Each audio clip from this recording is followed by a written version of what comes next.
பழனி மலை தமிழ்நாட்டில் திண்டுக்கல் மாவட்டத்தில் அமைந்துள்ள மிக புனிதமான திருத்தலம். முருகனின் 6 படை வீடுகளில் ஒன்றான பழனி உலகம் முழுவதும் பிரசித்தி பெற்றது. இங்கு முருகன் தண்டாயுதபாணி எனும் திருநாமத்துடன் காட்சியளிக்கிறார்.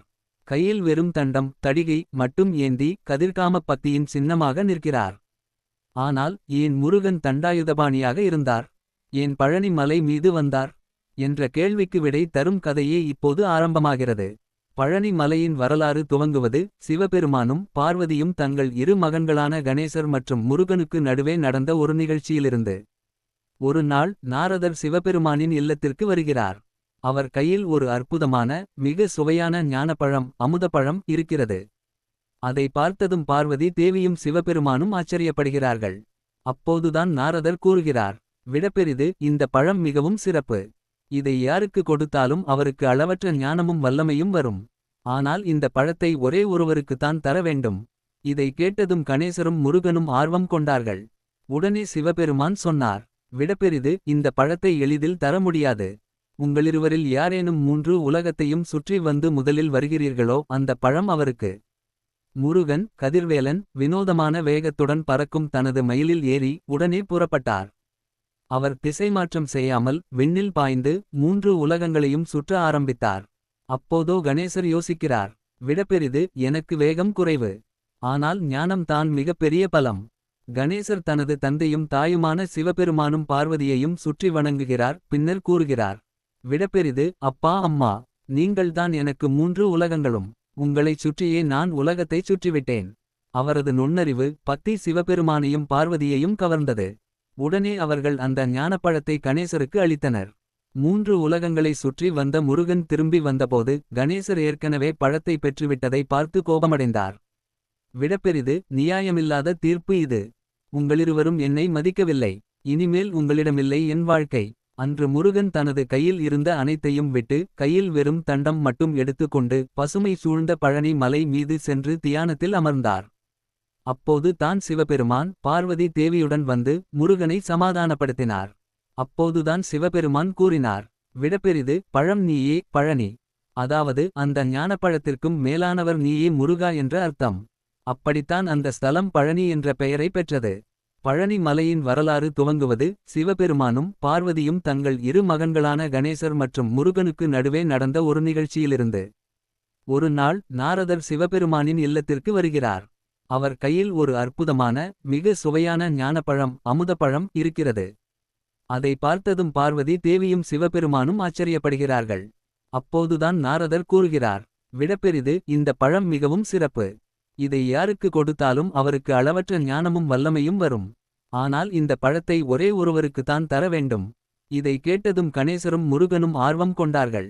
உடனே சிவபெருமான் சொன்னார், விடப்பெரிது, இந்த பழத்தை எளிதில் தர முடியாது.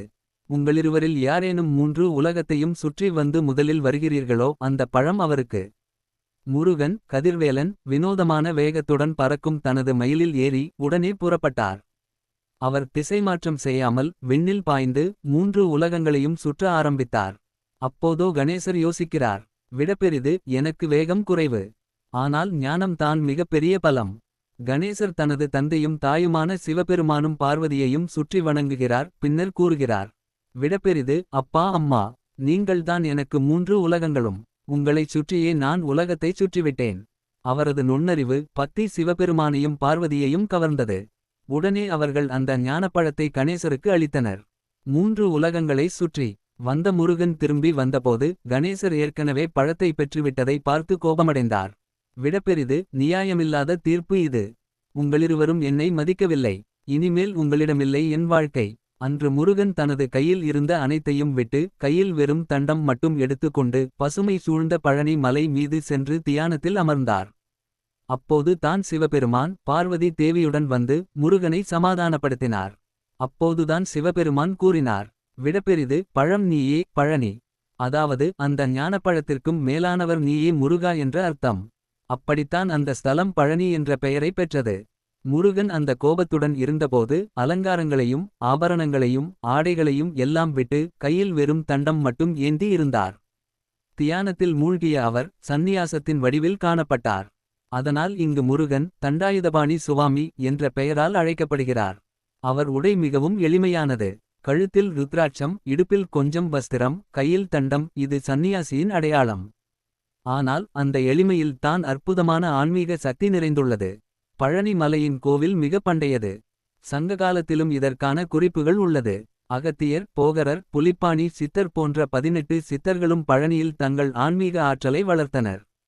பழனியின் மிக பெரிய சிறப்பு என்ன தெரியுமா? போகர் சித்தர் தான் இங்குள்ள முருகன் சிலையை உருவாக்கினார். அவர் நவரச சாம்பல் எனப்படும் 9 மூலப்பொருட்களால் முருகன் சிலையை செய்தார். அதனால் இந்த சிலை மிகவும் சக்தி வாய்ந்தது. போகர் சித்தர் சீனாவுக்கும் இந்தியாவுக்கும் இடையே பயணம் செய்தவர். அவர் மருந்தியலிலும் யோக சித்தியிலும் ஆல்கிமியிலும் வல்லவர். அவர் முருகனை மிகுந்த பக்தியுடன் பழனி மலையில் நிறுவினார். போகர் உருவாக்கிய நவரச சிலையின் உள்ளே 1000 மடங்கு ஆற்றல் உள்ளது என்கிறார்கள். அதனால் தான் பழனி முருகனை தரிசிக்கும் போது ஆன்மீக சக்தி உடலுக்குள் ஊறும். பழனி மலைக்கு செல்லும் பக்தர்கள் 693 படிகளை ஏறிச் செல்வார்கள். அந்த படிகளில் ஏறும்போது பக்தர்கள் ஹரஹர சுப்ரமண்யா என்ற கோஷத்துடன் செல்வது வழக்கம். காவடி சுமந்து செல்வதும் இங்குள்ள சிறப்பு. பழனியில் ஆண்டுதோறும் தைப்பூசம் மிகப்பெரிய திருவிழாவாக கொண்டாடப்படுகிறது. அப்போது கோடிக்கணக்கான பக்தர்கள் வருகிறார்கள். பங்குனி உத்திரம், சூரசம்ஹாரம் போன்ற பண்டிகைகளும் மிகச் சிறப்பாக நடக்கின்றன. நூற்றாண்டுகளாக பக்தர்கள் பழனிக்கு வந்து வேண்டிய விருப்பங்கள் நிறைவேற்றி கொண்டுள்ளனர். குழந்தை பேறு வேண்டுதல், நோய் நீங்குதல், கடன் தீர்வு, மன அமைதி அனைத்துக்கும் முருகன் அருள் வழங்கியுள்ளான்.